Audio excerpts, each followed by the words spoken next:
We begin tonight with traveler anxiety is sky high. Day 38 of the government shutdown is grounding almost 1,000 flights and delaying 3,000 others nationwide. Thanks for joining us on this Friday. I'm Luann Sorrell. And I'm John Brown. Starting today, the FAA is phasing in that 10% reduction in flights at 40 airports across the country.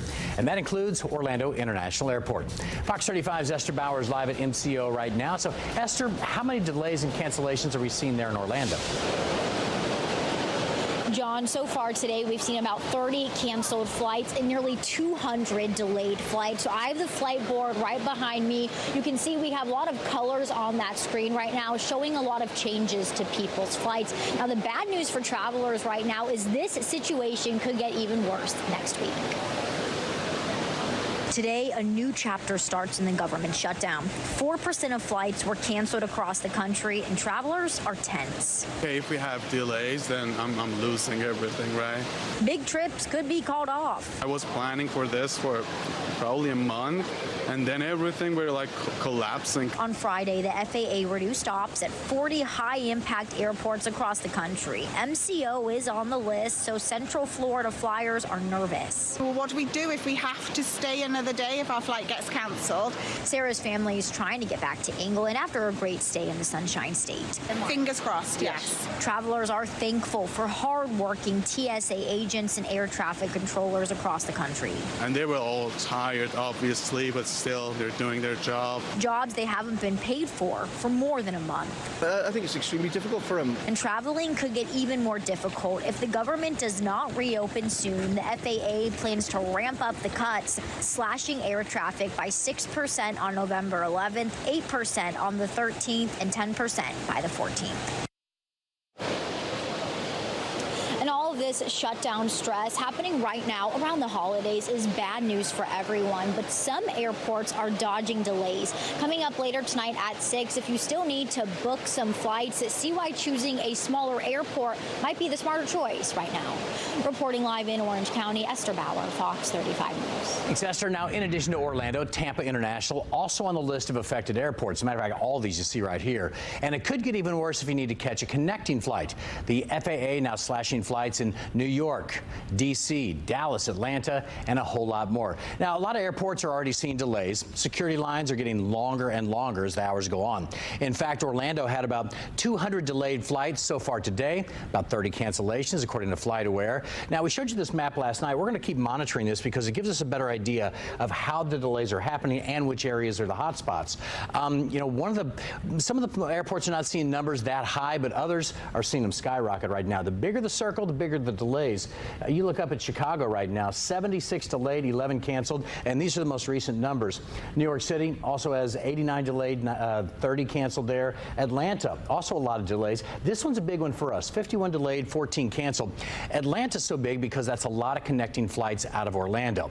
As far as we know right now, Southwest is seeing the biggest impact, so those connecting flights also going to get backed up. Now, of course, you can see the full list of all the airports, your flight status, and the current wait times at MCSO on the Fox Local app. It is free to download on all of your smart devices. And this is a live look at the Senate floor tonight up in Washington, D.C. Do we have that? Or are we moving on to this story? All right. Let's move on to this story. This woman, she's a director of a daycare in DeLand. She's accused of stealing $60,000 to buy an engagement ring. This is 40-year-old Jennifer Olson. Deputies say she transferred money from the daycare's bank account into her own. She's accused of spending $2 grand on a ring and using more money to buy plane tickets, a bathroom remodel, and dental work. Olson told deputies she bought that ring for another male employee who asked her to get it for him, and he was going to pay her back, but she never reimbursed the daycare's account. Olson is now charged with grand theft. In Marion County, Fox 35 has learned that a deadly shooting is being investigated as a case of stand your ground. That shooting happened in Ocala yesterday at around 6 p.m. Deputies say an aggressive driver got into an argument with another driver when he was shot. That man died at the hospital. Deputies tell Fox 35 the driver who shot him stayed at the scene and is cooperating with the investigation. Also, new details right now about a crash outside of a high school this morning. Orange County Public Schools says a 15-year-old girl was hit by a car. The crash happened right around 7 o'clock this morning in front of Olympia High School. Troopers say the teen was in a crosswalk when she was hit. FHP says the driver had a medical episode and ran a red light. The teen was taken to the hospital with serious but not life-threatening injuries. That crash is under investigation right now. In Flagler County, a boat beached. A sailboat washing ashore right near the Flagler Beach Pier. But as Fox 35's Hannah McKenzie explains, the captain set sail into dreamland. The owner of the sailboat tells me he was on his way to the Keys when the boat started taking on water, so he intentionally beached it here on the sand. But Flagler Beach's fire chief tells me that is not the full story. Less like a hideaway, more like a spectacle Friday on Flagler Beach. He can't park there, doesn't he know that? The large sailboat beached overnight, drawing onlookers from all over. Our Skyfox drone catching a few of the curious crowd members. It's interesting. You know, we don't have a lot happening in this little town, so everyone's been here taking pictures. I just felt badly for the owner of the boat. Someone said that the guy fell asleep on the wheel. That's what you heard? Yes. Flagler Beach Fire Chief Stephen Cox confirming those rumors. That is the report that the captain did fall asleep at the helm and was awoken by a sudden shake in the boat, and at that moment they stated that they were run aground. Plans already in place to move the vessel. Bryce with Towboat US also checking things out from above. Just trying to assess the vessel without getting wet. Gauging the sailboat's condition and a potential exit route. It's also good to see if there's any obstructions offshore, you know, that you can't see from the beach. Chief Cox says it'll likely be towed to the Ponce Inlet area. Quite an expensive undertaking. Oh, my heart just broke for him. Fellow sailor Mike Henning sympathizes. Fresh off his own trip, a 6-day voyage from Rhode Island to Florida, turning into 17 days, dodging hurricanes and rough weather. I had nightmares about it going in because it's like everybody talks about how dangerous it can be. The plan is to wait for high tide to move the vessel. Next high tide is tonight just before midnight. They'll also have another shot tomorrow around noon. On Flagler Beach, Hannah McKenzie, Fox 35 News. Thanks, Hannah. Well, the countdown is on to kick off, or blast off in this case, the annual space game just hours away at the Bounce House. There is a lot of history and a winning streak riding on tonight's game. Fox 35 sports reporter Jonah Karp is live at the stadium tonight. So, Jonah, the Knights are going to be rocking some brand new jerseys out there. That's right. When you watch tonight's game, you might say to yourself, wait, which one is UCF? Don't be alarmed. In tradition with the annual space game, the Knights are going to wear alternate uniforms, and they look pretty cool. Take a look. The Knights are taking their tradition to the next galaxy. And it's not just about looking cool. There's a mission behind the design. The space game is our kind of alter ego, one game that we can go off from being the Knights. We pay roots back to our Citronauts mascot. UCF was founded in 1963 to help build the workforce for Cape Canaveral, a school created for space, and they've leaned into that history ever since. We try to tell those stories through the uniform. Every year, one game is dedicated to that legacy. And today, Fox 35 got a closer look at what the team will be wearing tonight. The new uniform features a bold gray and black color scheme, giving the look of high-performance space gear. We opened a hyperspace center last year, and so that's the effects throughout the sleeves. The little neck collar here is actually part of the, I guess, part of the engine, the turbine that thrusts. So there's a little storytelling throughout. The design nods to the cosmos, and it's not just the jerseys that will be different. It is a holiday here at UCF, the space game, so the whole experience at the Bounce House tonight will be changed over from what it normally is, and it's going to be awesome. All right, we'll have more on this coming up later in the show. We'll hear from the players. We'll hear from Scott Frost, their reactions on the space uniforms. We got some fans behind us. Right. You guys ready? Go Knights! Go Knights! Charge on! They're ready. We're almost ready. We're going to keep pumping you guys up. I think those uniforms look pretty cool, right, guys? I love them. They're amazing. Yeah, so cool. Jonah, thank you. We'll check back with you in a bit. Well, coming up next here on Fox 35 News at 5, a ceiling cannot hold this criminal.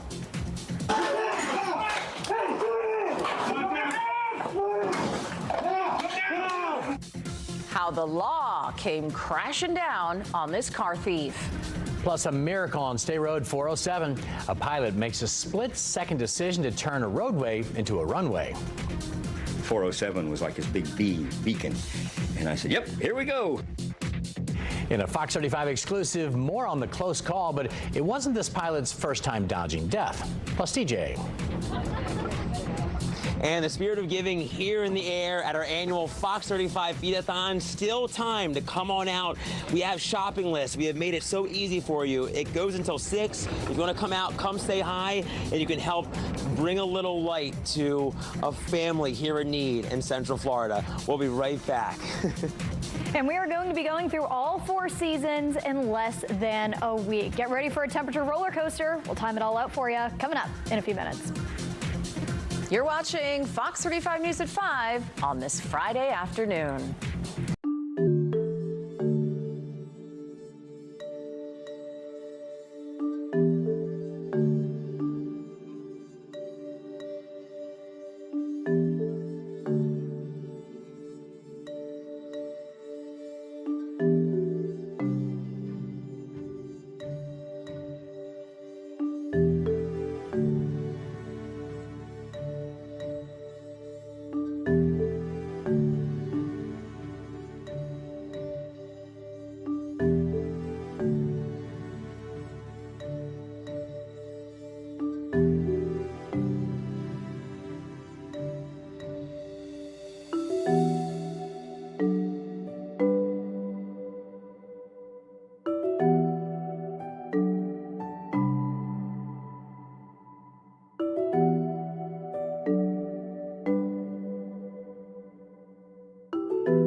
No tropical activity expected for the next 7 days, according to the National Hurricane Center. Going to be keeping an eye on the tropics, but I think the tropics are closed. We'll talk more about that coming up in a few.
A Fox 35 exclusive. This time last night, we brought you breaking news in Brevard County. A small plane made an emergency landing right on a highway. Pilot who crash landed on the highway in Titusville says it's a miracle he survived.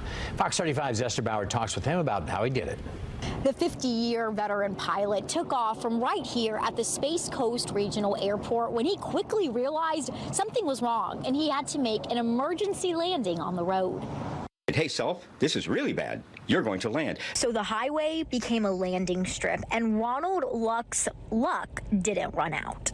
Without hitting a car, without hitting any trees, without doing any damage to anything, which I thought was kind of a miraculous thing. He landed the single-engine plane just before 1 on Thursday afternoon. He chose the 407 because it wasn't a swamp, and he didn't have time to get back to the airport. 407 was like his big beacon. And I said, yep, here we go. He wasn't hurt and didn't injure anyone when he came down, but it took several hours for first responders to document the scene and make sure everything was okay before the plane was loaded onto a flatbed. You could see a yellow substance that looked like oil dripping down the side of it. At about 3,500 feet, I noticed that I had lost a lot of oil pressure. The pressure of the scary situation still didn't faze him, and Luck's plane eventually made it back to the airport in one piece. I can't take credit for all of that. The big guy. Yeah, because everything, so many things had to hit and exactly right and by the second. So sometimes God does things for you. And Ronald says this isn't the first time he's dodged death. He's been on fire before in his plane, but is already ready to hit the skies again on Friday. Reporting in Titusville, Esther Bauer, Fox 35 News. Esther, thank you. In Lake County, an update tonight on the bridge that collapsed in Eustis. The fire chief says he hopes to have families back into their homes before Thanksgiving. 21 families were evacuated. 6 are still getting help from the city with temporary housing. A construction crew is out there working on a permanent bridge repair, but they need to act fast because the berm that was put in place to slow down the water flow, well, that collapsed last night, and that water is once again damaging the bridge. We obviously want to minimize damage, and we want to protect our infrastructure. We really don't want that force main to blow. The force main is a horrible event. It's a force main with sewage in it, and it's on a waterway that goes to, I believe, Lake Squatera. The price tag for these repairs is estimated to be between $500,000 and $700,000. The HOA or their insurance company will have to pay for that. Also happening today, there's a lot going on. Live look right now at Camping World Stadium, and all around the stadium, there at Tinker Field, the EDC Orlando is in full swing. The Electric Daisy Carnival will be pumping the crowd up today, tomorrow, and also on Sunday. And Fox 35 Storm Team meteorologist Laurel Blanchard joins us right now. Yeah, Laurel, perfect weather this weekend to be outside, but then the mercury drops on Monday. Guys, we're going to be on a weather roller coaster. We're kind of riding the high right now, and then just get ready for the drop, no pun intended, with EDC as well. Taking a look outside, we are seeing those conditions crystal clear, and we're only going to be seeing a couple spot showers, especially on Sunday. But other than that, weather looks good all weekend long for any weekend activities, and there is a lot of them. So let's break down for the rest of the evening. Multiple sporting events happening here in downtown Orlando. Partly cloudy skies through the rest of the evening. Temperatures slowly going to start to sink down into the 60s as we see those temperatures pop off into the low 60s as we head through the overnight tonight. Here's our little bit of a summer swing as we take a look at the weekend. Temperatures going to be popping up into the upper 80s. Couple of scattered showers and maybe a few thunderstorms on Sunday. We'll time that out in a few minutes, but this is quite literally the warm before the cold. We are going to be seeing quite a big temperature drop, which means you just got to enjoy the weekend while we have that warm weather here.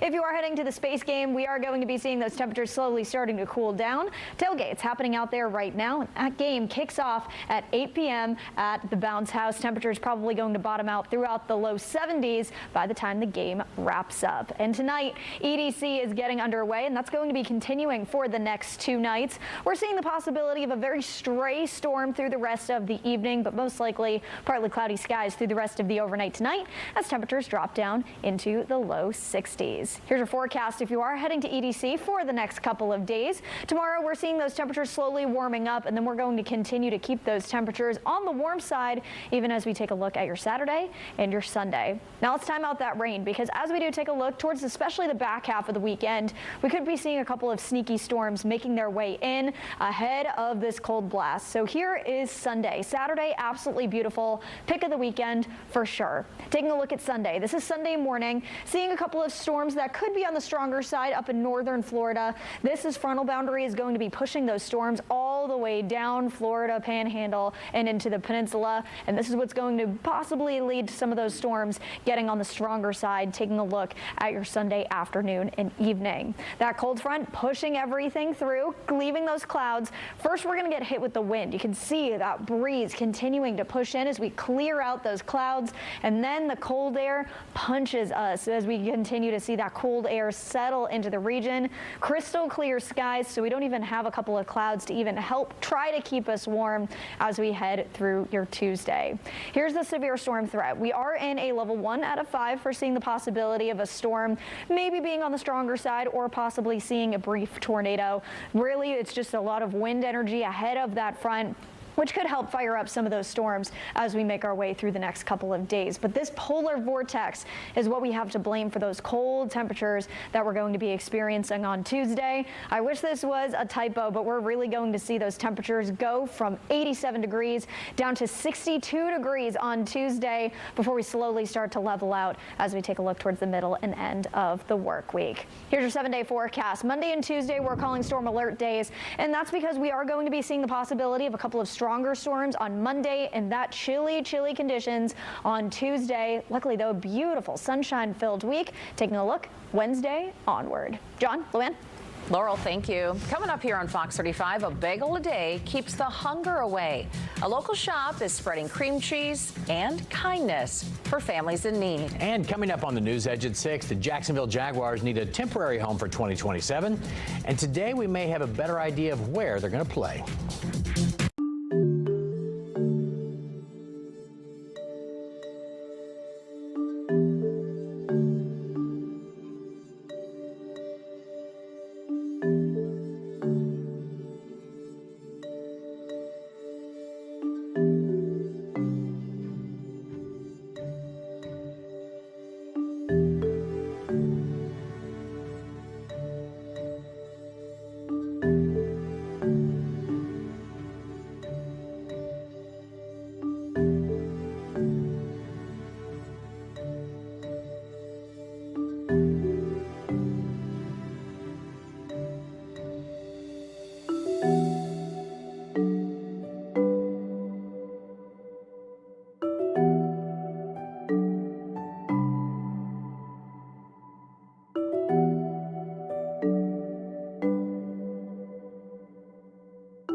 Some good news today for millions of Americans who get SNAP benefits. A federal judge ordered the Trump administration to fully fund SNAP by today. In the meantime, while the shutdown continues, we have seen so many businesses and organizations stepping up to help people in need. And that includes New York Bagel and Deli. That bagel shop right by SeaWorld is giving away free bagels to kids. Any family who comes in on Saturday or Sunday gets a free bagel with cream cheese. The owner says he's picking up where his dad left off. Just something to give back, something my father did during COVID and everything like that. So, you can't spell community without you and I. So just trying to give back and make sure the kids get fed. Well, that's so cool. The bagel shop is offering free bagels for families every weekend until SNAP benefits come back. In Volusia County, people in need can get free food this weekend at Daytona International Speedway. If you want to donate, you can drop off items tomorrow morning at the Sunoco Gate right off of NASCAR Drive starting at 9 a.m. And then on Sunday, volunteers will be passing out food starting at 11 a.m. You will need to bring your SNAP card and government ID. And the Fox 35 Care Force is also out today helping feed families. Right now, the Fox 35 Feed-a-thon is underway. And TJ Springer is live with an update today. TJ. Hi, Luann. Hey, John. Yes, look behind me. The truck is filled. This is all thanks to the generosity of the community here in Central Florida. People have come from all around, and we could not be more thankful. And guess what?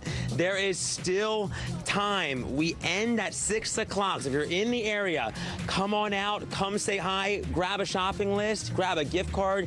The littlest bit will go such a long way for families here in Central Florida. We'll talk a little more about how the day has gone, all of the generosity that we've seen, and give you an update on everything that we've raised and seen today for the Feed-a-thon in just a few moments.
big story at 5:30, $22 million. The state says that's how much of your money Orlando is wasting. But that's pennies compared to what the CFO says Orange County is allegedly doing.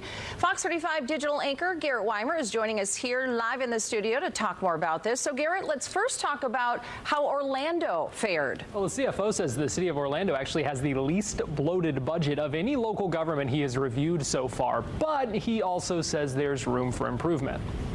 Today, the local government fiscal accountability tour continues. Florida CFO Blaise Ngolia says his office has already uncovered $1.5 billion of local government waste across the 10 municipalities he's audited so far.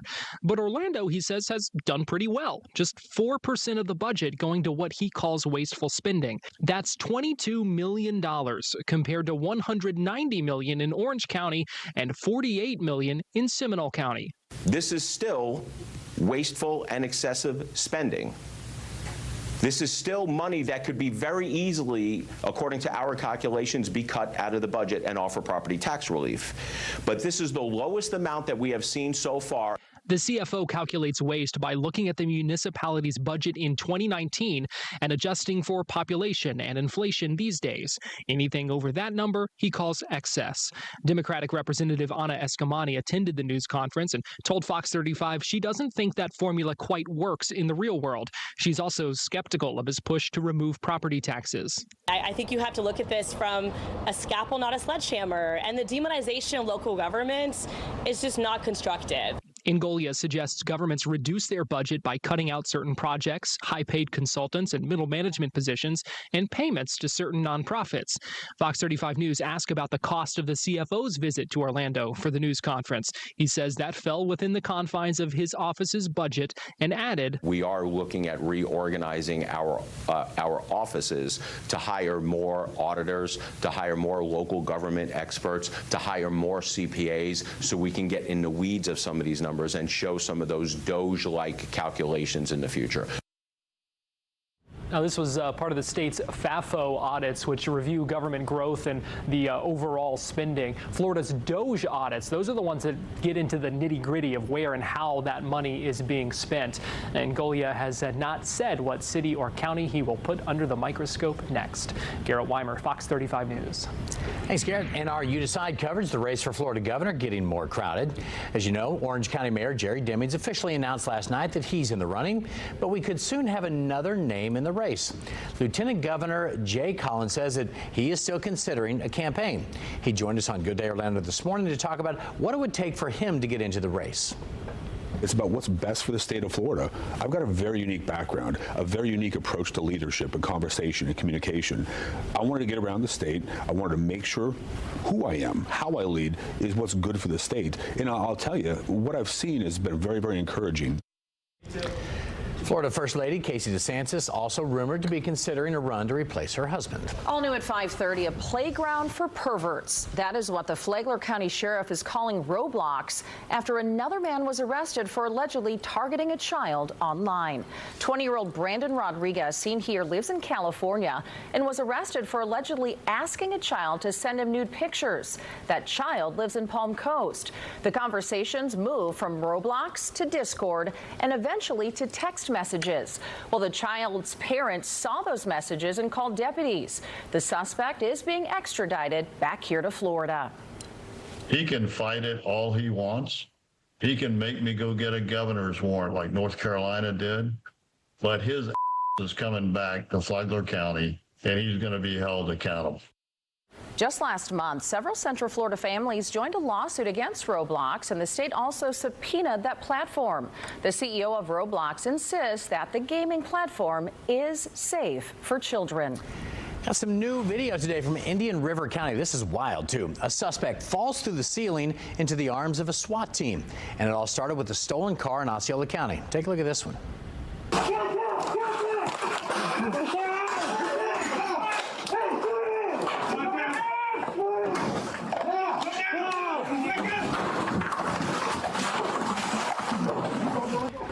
According to the Indian River County Sheriff's Office, Keith Rogers tried to hide in an attic. Several hours later, the 37-year-old came crashing through the ceiling with the SWAT team there. Deputies say Rogers stole a pickup truck, which was then spotted outside his home in Sebastian. Rogers now faces several felony charges in both counties. Well, it is a busy night all across the city. Beautiful. Fox 35 has been counting down to kickoff for the annual space game at the Bounce House all day long. UCF is taking on Houston at 8 o'clock. And Fox 35 sports reporter Jonah Karp is live at the stadium now. So, Jonah, for many of the players there, this is their favorite game of the year. Yeah, and there were a lot of reasons for it. Chief among them, the uniforms, and we talked a little bit about that earlier in the show. And if you missed it, we'll show you again. We also want to show you what Scott Frost and company had to say about the alternates. Take a look. We're still early in this countdown, so before we set our phasers to football fun, let's talk uniforms. I got some new gear today, so that was cool. Here are the pictures orbiting around Orlando. Every new adventure needs a signature. I think it's always neat to have a throwback or an alternate, and this one actually has some meaning behind it because of where the universities come from and the rise that the universities has and its roots. So I think it's a neat deal for our institution. And you don't need to sit and watch from the observation deck. This is a hat I actually might have got. I think it's not even released yet. I think I got it from the bookstore. Actually, I was told to say that. But yeah, I'm a fan of the Space U. Yeah. The mission for UCF tonight: beat the Houston Cougars, and the noise level in the Bounce House is poised to be astronomical. I can kind of describe it like in Florida, Georgia, or an Alabama, Auburn game. You can lose or like a Michigan, Ohio State. You can lose every game, but you better not lose that one game. That game for us is a space game. We got to figure out how to get it done. It's a big game between Big 12 foes, and just a cool night for those who like space, like Scott Frost. No, I was never the little kid that wanted to be an astronaut. I was too into hunting and fishing and sports. Okay, maybe not.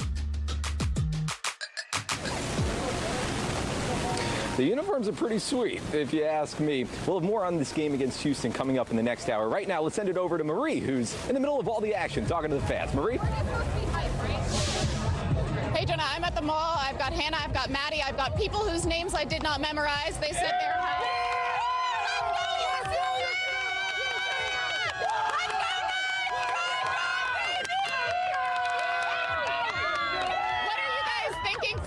who's going to win? What's the point differential going to be? Yeah. By how much do you think?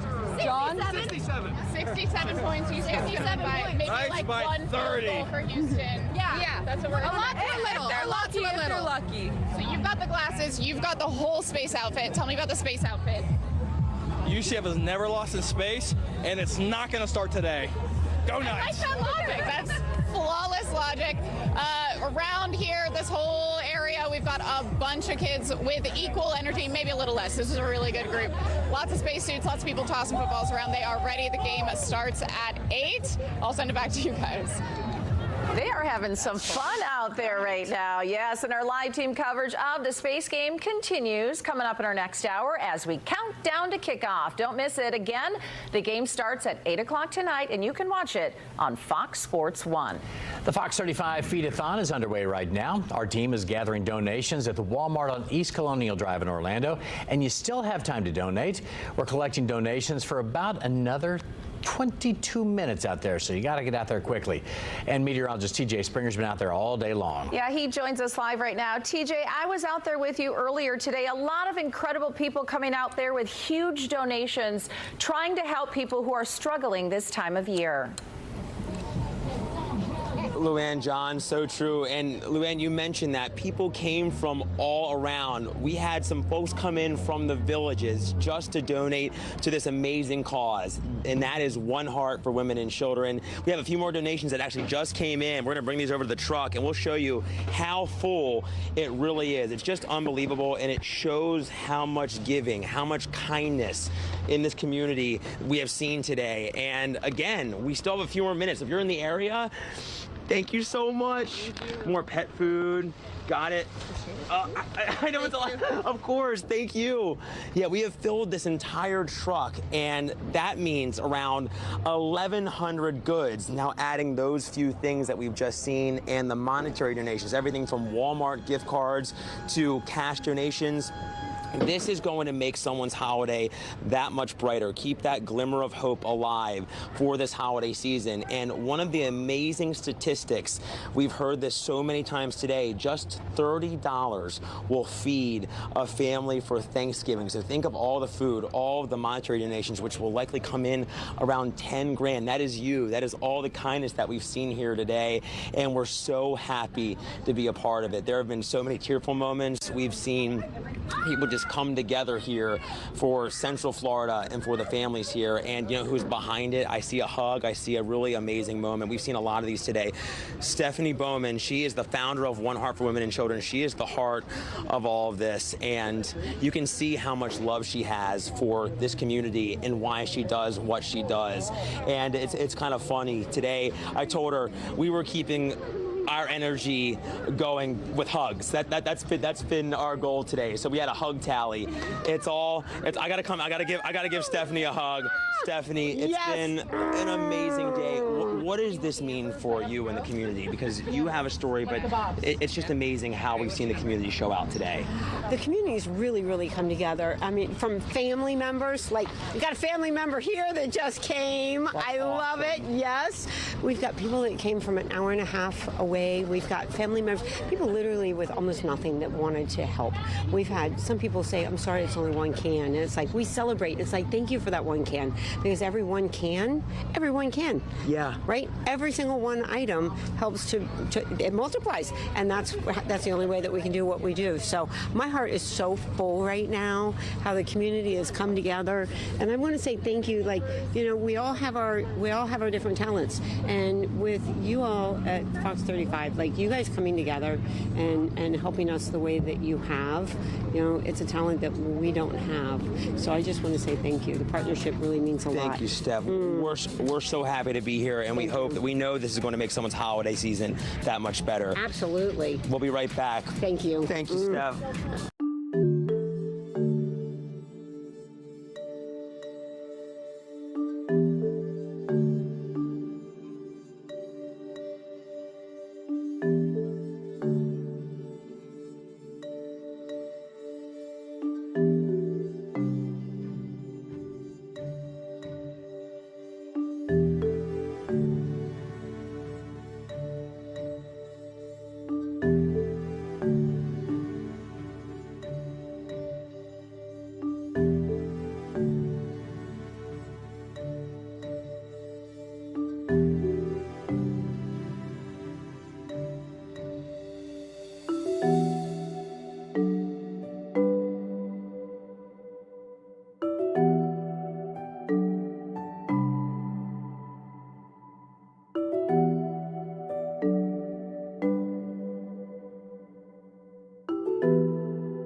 is Space Week at UCF. Most people think about rockets and astronauts, but some students are thinking about dinner. Fox 35's Marley Capper shows us how hospitality students are taking food to new heights. At UCF's Rosen College of Hospitality Management, students are learning what it takes to make food fit for space. Our students are participating in the Student Space Experiment program. It's an opportunity for 10 UCF teams to compete and send a payload up to the ISS next June on a SpaceX rocket. We chose food-based experiments. We'll begin to understand the effects of microgravity on food production in space. Chair of Food Service and Lodging Management Amy Gregory says it's not just about feeding astronauts, but preparing for the future. Space tourism is coming, so Blue Origin in about 10 years will send their orbital reef, and that will be the start of more and more humans, not just astronauts, going into space. She says when people start living in space, they'll need essential resources like shelter and food, which is why she wants her students and chefs to be ready. For us, it's really fun. It's not only creating for a need and teaching the students, but we enjoy manipulating different products. How can we make this bland food into something that is really appealing? Director of Food and Beverage Operations, Chef Cesar Rivera, says making food for space is a whole new challenge. When I'm preparing or designing a menu or a recipe, I don't have to worry about if my ingredients are going to be floating. Right now, I have to take that in consideration. But he says prepping is a dream come true, and the students are getting a taste of the future, one space bite at a time. Marley Capper, Fox 35 News. Let's take a live look right now at the Launch Credit Union camera at Port Canaveral. The ULA rocket still on the ground out there tonight. Launch was scrubbed last night because of an issue with the valve. No new date has yet been set, but that's still a pretty view out there. Laura Blanchard back with us right now. So, Laura, we're going to hit near 90 this weekend and then plummet down into the 40s, even 30s in some places by Tuesday morning. That's just wild. It really is. Astronomically crazy is what we're going to be seeing. So we're really going to be hitting on all four seasons in about a week. So we're going to start off the weekend with summer. Temperatures lingering right around 90 degrees.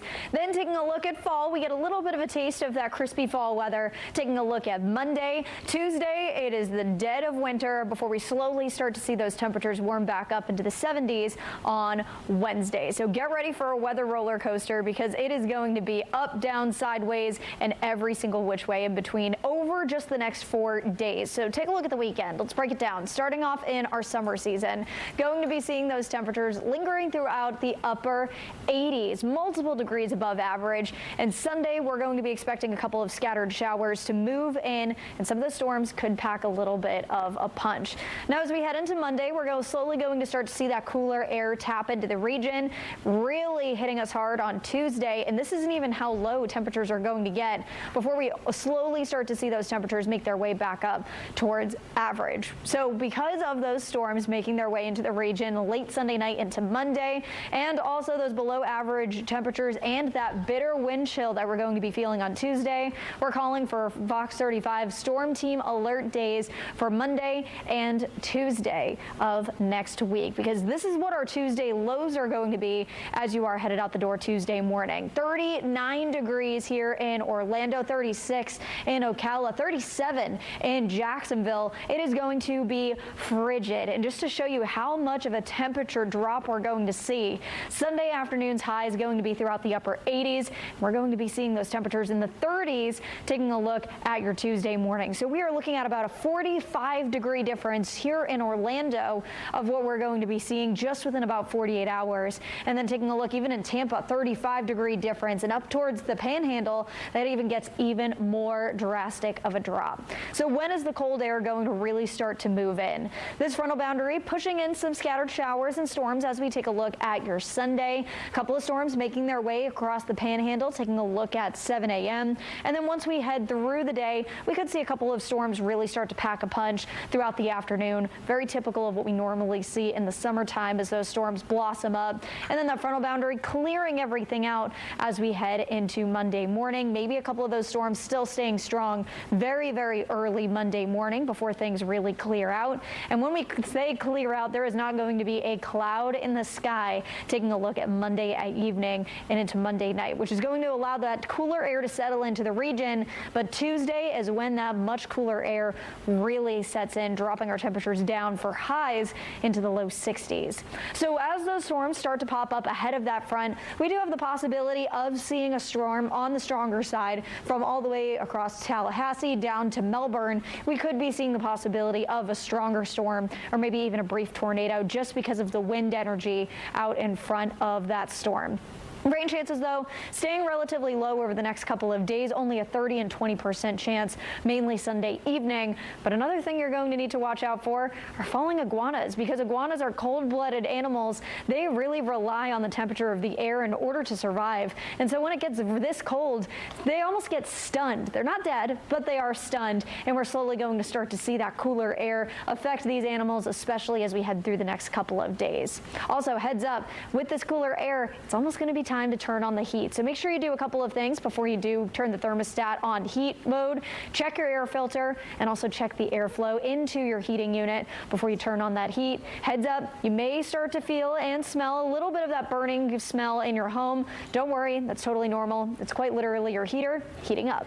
Taking a look, 7-day forecast, we're slowly starting to see that cooler air tap in. Taking a look at Monday, really seeing that colder air set in on Tuesday, but then we slowly start to see that temperatures rebound a little bit more, taking a look ahead to the end of next week. John, Luann? All right, coming up here on Fox 35, a patriotic performance worth all 50 stars on the flag. From the mountains to the prairies to the oceans, lined with love. We have more from the quarter notes coming up here on Fox 35.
Welcome back. Veterans Day is Tuesday, but the city of Orlando just can't wait to honor those who served. They're hosting a parade in Lake Nona tomorrow morning at 11 o'clock. It's going to include a patriotic tribute from the Quarter Notes. Take a listen to this. Yankee Doodle Dandy, a Yankee Doodle do or die. They are really, really good. Wow. Yes. The Quarter Notes are a select group of middle school students that represent the Dr. Phillips Center. The Quarter Notes previewed their performance this morning on Good Day Orlando. God bless America, land that I love. Stand beside her and guide her through the night with the light from above. From the mountains. Again, look for the Quarter Notes tomorrow in Lake Nona. Veterans Day Parade steps off at 11 o'clock. There's so much talent. Stars of that parade. That's great. All right, we have a lot coming up here on the News Edge at 6. And we start with Fox 35's Matt Trezza. Experts saying they are 99% certain that Jacksonville will be calling Orlando home at least for a little while. The Jacksonville Jaguars, that is. I'm Matt Trezza. We'll have the details just ahead. Another tense day for travelers as the FAA slashes flights across the country and right here at MCO. Coming up, we're going to hear from travelers who are on pins and needles and why this stressful situation could get even worse next week.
Fox 35 News Edge at 6 starts now.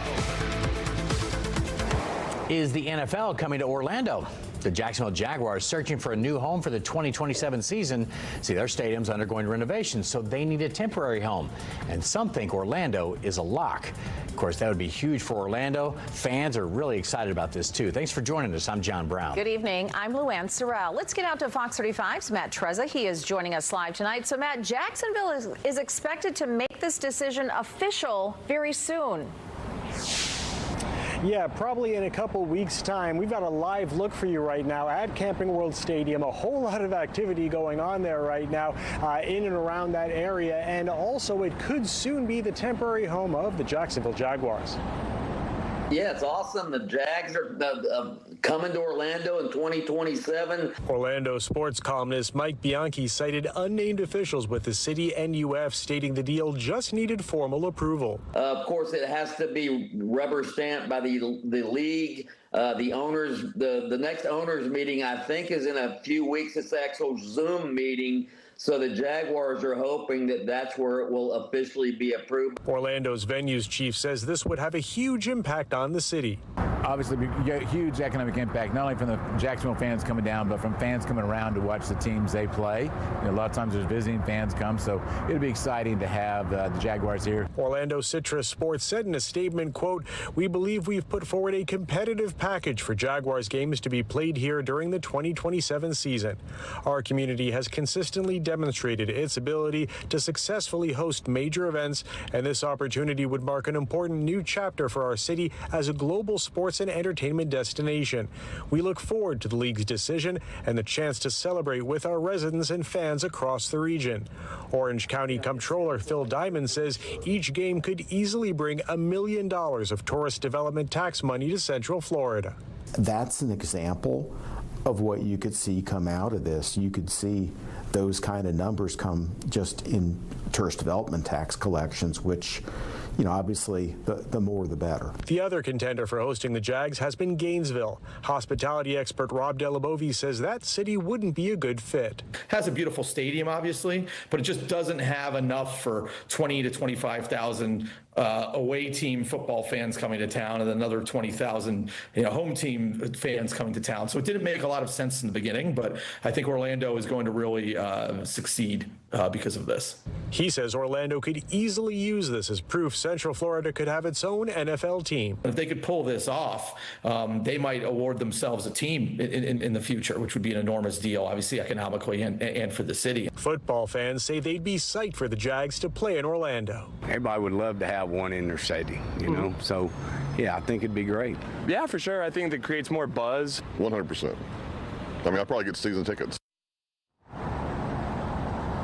The Jaguars are temporarily relocating while their stadium in Jacksonville gets renovated. Live in downtown Orlando, Matt Trezza, Fox 35 News. Matt, thank you. Well, a live look now at Orlando International Airport tonight. Travel anxiety is high as day 38 of the government shutdown grounds almost 1,000 flights nationwide. We've also seen 3,000 delays. And starting today, the FAA is phasing in that 10% reduction in flights at the 40 major airports all across the country. That includes Orlando. Fox 35's Esther Bowers at MCO tonight with the latest. On Friday, we saw about 30 cancellations and nearly 200 delayed flights here at MCO. We have the flight board behind me where you can see we have a lot of colors on the screen showing a lot of changes to people's flights. The bad news for travelers is if this shutdown continues, it could get even worse next week. Today, a new chapter starts in the government shutdown. 4% of flights were canceled across the country, and travelers are tense. Okay, if we have delays, then I'm losing everything, right? Big trips could be called off. I was planning for this for probably a month, and then everything were like collapsing. On Friday, the FAA reduced stops at 40 high-impact airports across the country. MCO is on the list, so Central Florida flyers are nervous. Well, what do we do if we have to stay another day if our flight gets cancelled? But cancellations aren't piling up everywhere in Central Florida. The Melbourne-Orlando International Airport it's business as usual today. That's because their air traffic controllers are contracted and customs officers are paid by user airport fees. We pay the customs officers directly. They're not paid by the federal government either. MLB only had to cancel one flight on Friday, but MCO didn't see the same.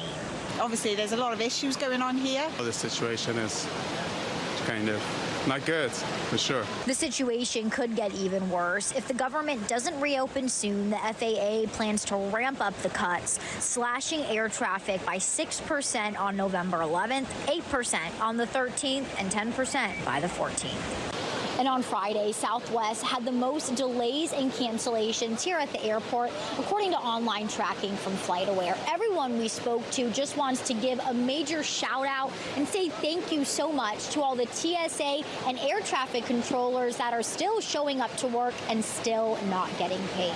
Reporting in Orange County, Esther Bauer, Fox 35 News. Yes, Esther, a huge thank you to them. And speaking of the shutdown, this here is a live look at the Senate floor up in Washington, D.C. Lawmakers are expected to vote for a 15th time today to end the government shutdown. Right now, the Senate Republicans want to extend funding without passing a full budget. But Democrats say they will not vote for the bill unless health care cuts are included. Leader Thune just needs to add a clean one-year extension of the ACA tax credits to the CR so that we can immediately address rising health care costs. This is really a handful of Democrats who, it's all we need is 5 to come forward, but they again are being bullied by their leadership. Today's vote is expected to fail yet again. And for the latest on the government shutdown, be sure to check out the Fox Local app. If you have plans to fly, you're going to want to go there as well because we've got you covered. You can check your flight status right on the app and current wait times at OIA. It's free to download on all of your smart devices. New details right now about a crash outside of a high school this morning. Orange County Public Schools says that a 15-year-old girl was hit by a car. The crash happened just after 7 in front of Olympia High School. Troopers say the teen was in the crosswalk when she was hit. FHP tells us the driver had some sort of medical episode and ran a red light. The teen was taken to the hospital with serious but non-life-threatening injuries. That crash is still under investigation. In Lake County, a suspect in a golf cart heist is still on the loose. Mount Dora police are looking for whoever made off with 15 of these carts. The vehicles were taken from the Mount Dora Golf Club on Wednesday. Total cost, over $160,000. In Lake County, Fox 35 getting an update on the collapsed bridge in Eustis. The fire chief says he hopes the families can be back in their homes before Thanksgiving. 21 families had to be evacuated because of this. 6 of them are still getting help from the city with temporary housing. A construction team is working on a permanent bridge repair right now, but they need to move fast. That's because the berm that was put in place to slow down the water flow collapsed last night. We obviously want to minimize damage, and we want to protect our infrastructure. We really don't want that force main to blow. It's a force main with sewage in it, and it's on a waterway that goes to, I believe, Lake Squatera. The price tag for repairs is anywhere from $500,000 to $700,000. Still not known where that money's, though, going to come from. UCF is looking out of this world tonight. They're debuting new space-themed uniforms that pay tribute to the school's roots. The Knights are taking on Houston at 8 o'clock tonight. Fox 35 sports reporter Jonah Karp is live from the bounce house. You know, Jonah, it's quiet right now, but the crowds at this game are always crazy. Yeah, I'm looking forward to that. This place is going to be packed in not too long. Game doesn't start for another couple hours, so right now it's a little bit empty, and we've got Coldplay blasting in the background. But if you're interested in the uniforms, we're going to give you a look at those because they're pretty cool. This annual tradition of wearing alternate uniforms, yeah, UCF is taking it to the next galaxy. Here's a little bit of a history lesson for you. UCF founded in 1963 to help build the workforce for Cape Canaveral, a school created for space, and you know, they've leaned into that history ever since. You know, every year, one game is dedicated to that legacy. Today, Fox 35 got a closer look at what the team will be wearing tonight. The new uniform features a bold gray and black color scheme, giving the look of high-performance space gear. This year, we opened a hyperspace center last year, and so that's the effects throughout the sleeves and on the numbers. Like the speed of light, is that what it's supposed to be? The hypersonics and propulsion, yeah. And the little neck collar here is actually part of the, I guess, part of the engine, the turbine that thrusts. So there's a little storytelling throughout the whole uniform. This game tonight's going to be awesome. Looking forward to it. We're going to have more on the matchup itself coming your way later in the show. UCF is playing Houston, and kickoff is at 8 o'clock. If you want more information about the matchup, stick around, guys. All right, thanks a lot, Jonah. Well, coming up here on Fox 35, UCF is known as Space University. So we're going to take you back in time to see how the school got that out of this world nickname. And an attraction on the sand in Flagler County, but this is not supposed to be there. How the sailboat got stranded ahead. But first, Chancellor, he's got his glow sticks out tonight, huh? Yeah, Luann, the stages are lit, the music is playing, and the excitement is in full swing here at EDC Orlando. Stick with us, because coming after the break, we're going to bring you a closer look and even share some of our favorite outfits that we've been seeing at the festival. And of course, that means a lot of events happening this weekend, not just EDC. We'll break down your full weekend forecast coming up after the break.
Do you hear the thumping already? The Electric Daisy Carnival now underway at Tinker Field. They're expecting about 300,000 people at that event throughout the weekend. And the music festival runs through Sunday. Fox 35's Chancellor Wynn is joining us live in the middle of all the action out there. Chancellor, it's always such a huge party when EDC comes to town.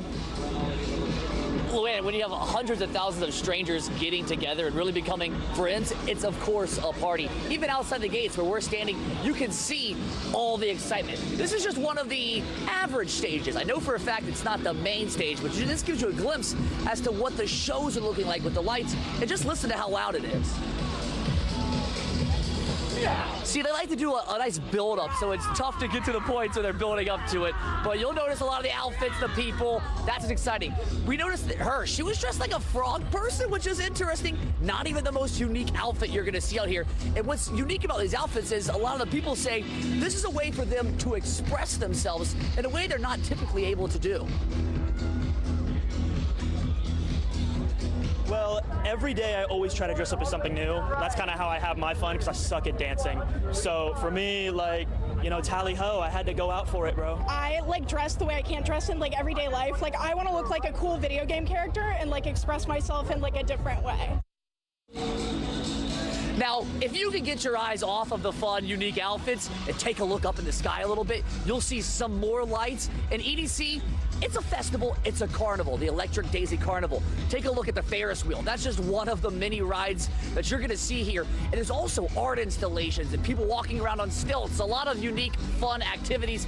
This festival, it goes every day from 1 o'clock in the afternoon until midnight. 11 hours of this, all this. Of course, I'm bringing us back to this stage over here because you get the strobe lights, the smoke. We're hoping to get a little bit lucky and catch some of those pyrotechnics, the fires shooting off the top of the stage. So you can imagine being front row probably gets a little bit hot when you have the fire shooting out like that. But if you haven't gotten tickets, I got some bad news for you. We checked EDC's website. They're showing sold out every day, tonight, Saturday, and Sunday. But if you are one of the lucky ones, I'd say get down here early. But even right now after 6 o'clock, gates have been open for 5 hours.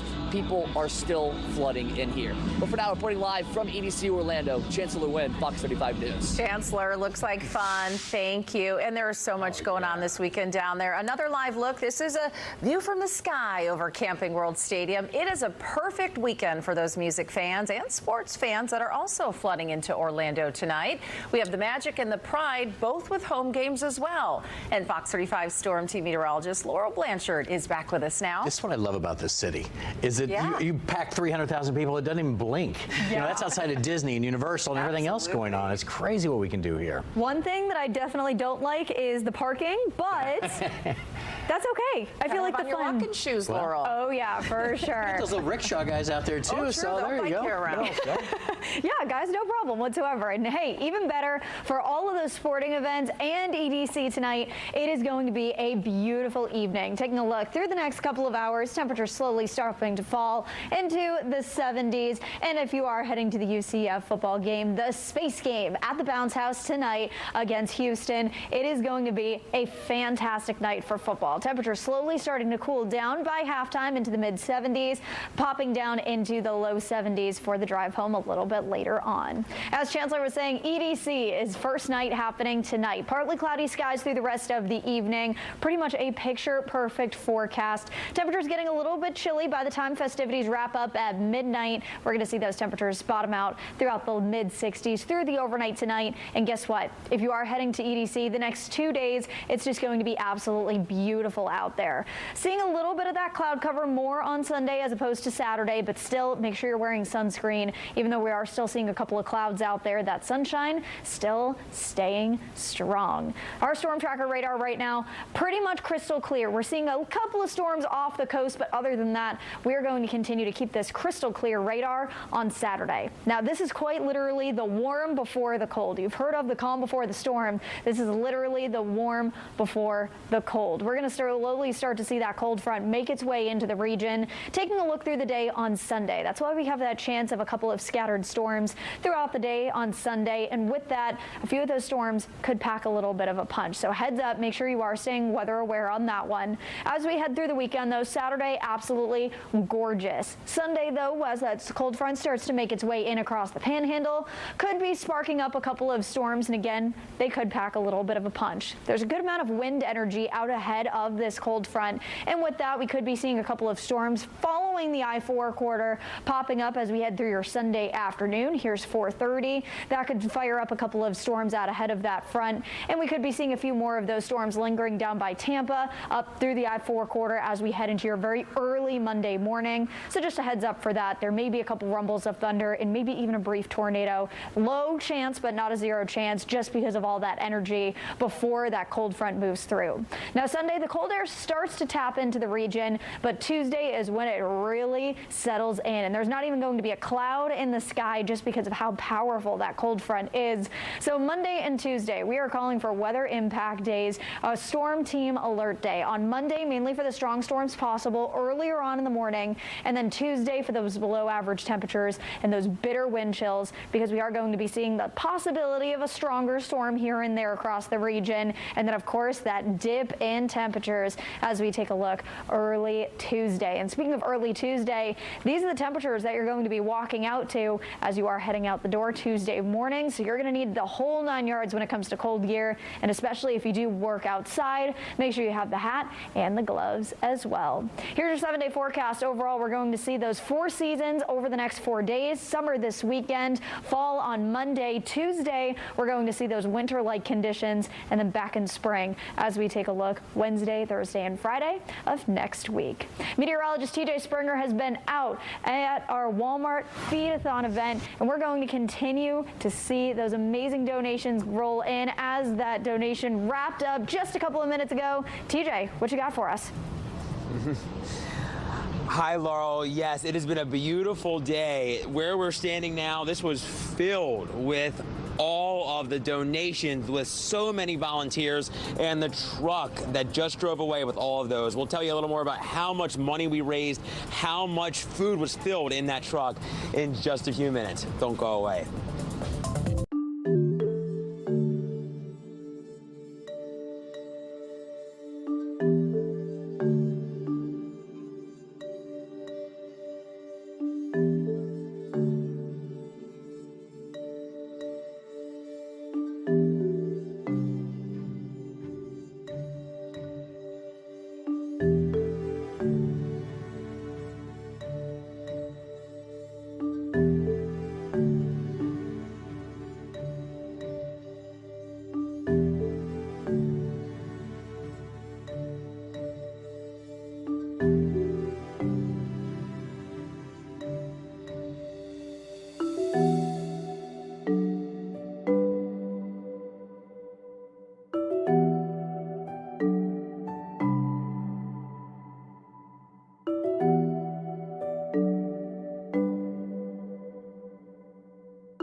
A boat beached in Flagler County. This sailboat washed ashore after the captain fell asleep at the helm.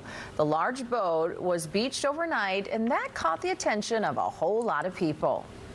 It's interesting. You know, we don't have a lot happening in this little town, so everyone's been here taking pictures. I just felt badly for the owner of the boat. Oh, my heart just broke for him. Yeah, that's pretty disappointing. Well, the plan to remove the ship is to wait for high tide right around midnight tonight. I guess it's a good thing we have king tides right now, right? Might be high enough to bring it out.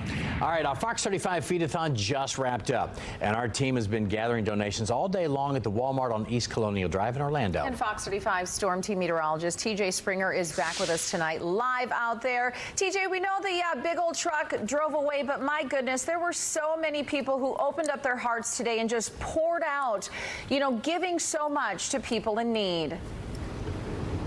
Luann, it was amazing to see, John. It was just a beautiful day. And where I'm standing right now, I know it's tough to maybe envision, but this was filled with not just the Fox 35 Care Force, our entire team, but so many volunteers from One Heart for Women and Children, which is our partner for our feed-a-thon for now a third year in a row. And we couldn't be more happy with some of the giving that we've seen today. That's what's made it so great, because it's just warmed our hearts. We filled that entire truck with food, with goods, with things that can help a family in need here across Central Florida. And some of the numbers in now, get this, 400 pounds of dog food, over 1,100 goods collected, anything from pasta to vegetables, things that can make a Thanksgiving or holiday dinner a little bit brighter for a family here around the greater Orlando area. 20 plus cases of diapers. Now, probably the more staggering statistic, which is really amazing, the money that we raise, whether that be Walmart gift cards, cash donations through the website, that's all going to be doubled, and that's going to come in around $10,000, if not a little bit more. And the best thing is there's still time to give. You can go onto the website and you can continue to give to One Heart as they try to spread some joy this holiday season. Luann, John, it was an amazing day. We've been out here all day. I got here a little before 9 o'clock. It's now after 6. It's wound down, but to see the giving that the community did today, it just warms your heart. And I feel like every time I talk to Stephanie Bowman, the founder of One Heart, it was a hug, it was cheerful, it meant so much to her, and I know it's going to mean so much to families here in Central Florida. Yeah, what an incredible day it was out there. TJ, thank you for all your hard work today, too. I know I started seeing you out at 9 o'clock this morning, and you're still there right now, so thank you, my friend. You did a wonderful job, and thank you to everyone who came out and helped. It really does warm your heart. Yeah, it certainly does. Yeah.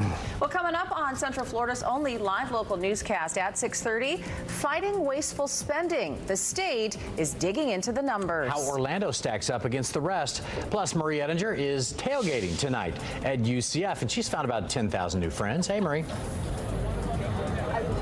Every single one of them, all friends. And what are we expecting from the game tonight? We're gonna win. We're definitely gonna win tonight. We're gonna win. Knights by 50. All right, we're gonna talk more about it in a few. I'll see you right back here.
$52 million. The state says that's how much of your money Orlando is wasting. But that's just pennies compared to what the CFO says Orange County is allegedly doing. Fox 35's Garrett Weimer is digging into the numbers. Today, the local government fiscal accountability tour continues. Florida CFO Blaise Ngolia says his office has already uncovered $1.5 billion of local government waste across the 10 municipalities he's audited so far. But Orlando, he says, has done pretty well. Just 4% of the budget going to what he calls wasteful spending. That's $22 million compared to $190 million in Orange County and $48 million in Seminole County. This is still wasteful and excessive spending. This is still money that could be very easily, according to our calculations, be cut out of the budget and offer property tax relief. But this is the lowest amount that we have seen so far. The CFO calculates waste by looking at the municipality's budget in 2019 and adjusting for population and inflation these days. Anything over that number, he calls excess. Democratic Representative Ana Escamani attended the news conference and told Fox 35 she doesn't think that formula quite works in the real world. She's also skeptical of his push to remove property taxes. I think you have to look at this from a scalpel, not a sledgehammer. And the demonization of local government is just not constructive. Ngolia suggests governments reduce their budget by cutting out certain projects, high-paid consultants and middle management positions, and payments to certain nonprofits. Fox 35 News asked about the cost of the CFO's visit to Orlando for the news conference. He says that fell within the confines of his office's budget and added, "We are looking at reorganizing our offices to hire more auditors, to hire more local government experts, to hire more CPAs, so we can get in the weeds of some of these numbers and show some of those Doge-like calculations in the future."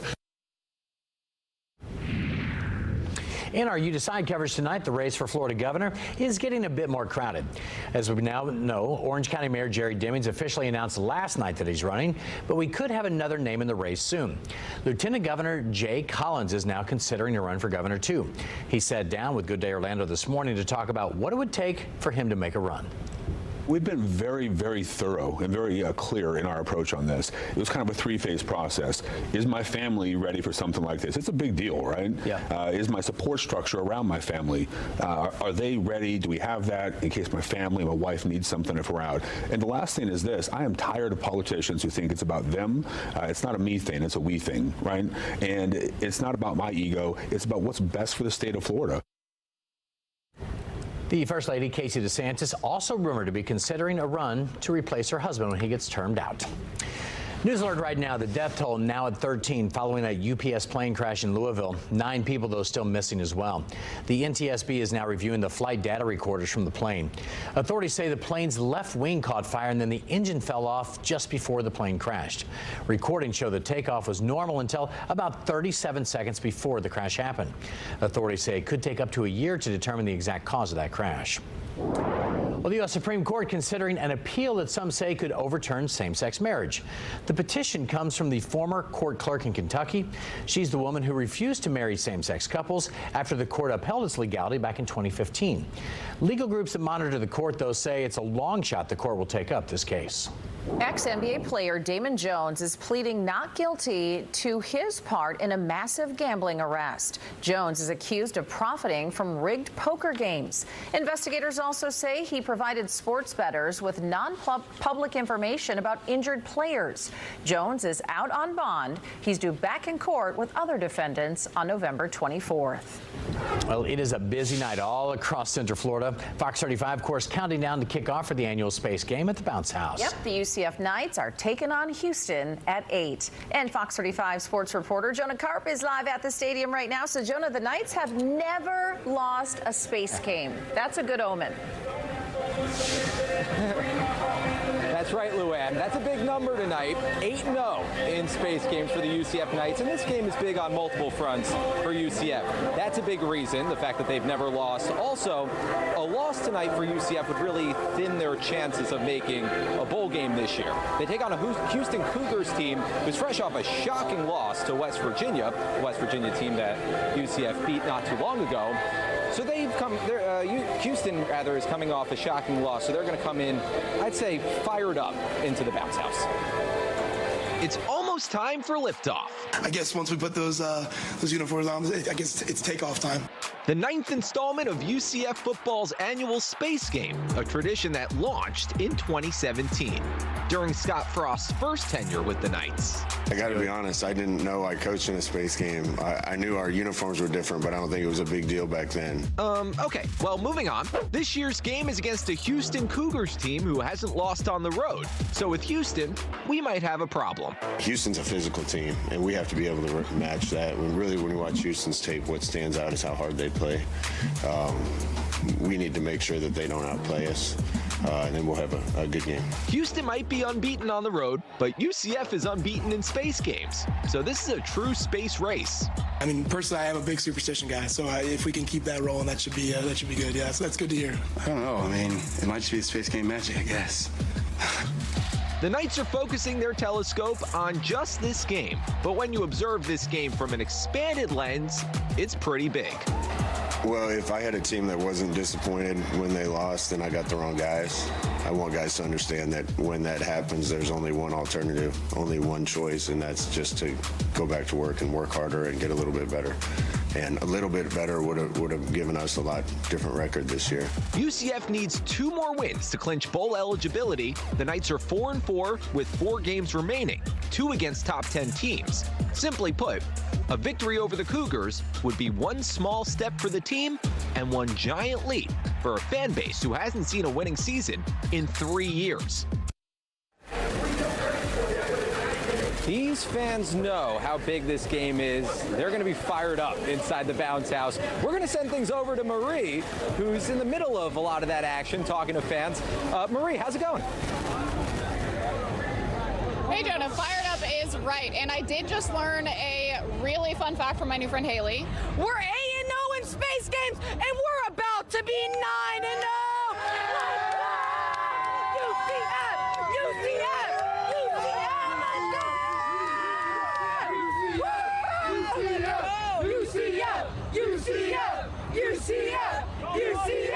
UCF! How much y'all gonna win by? UCF! We're gonna win by $1 million!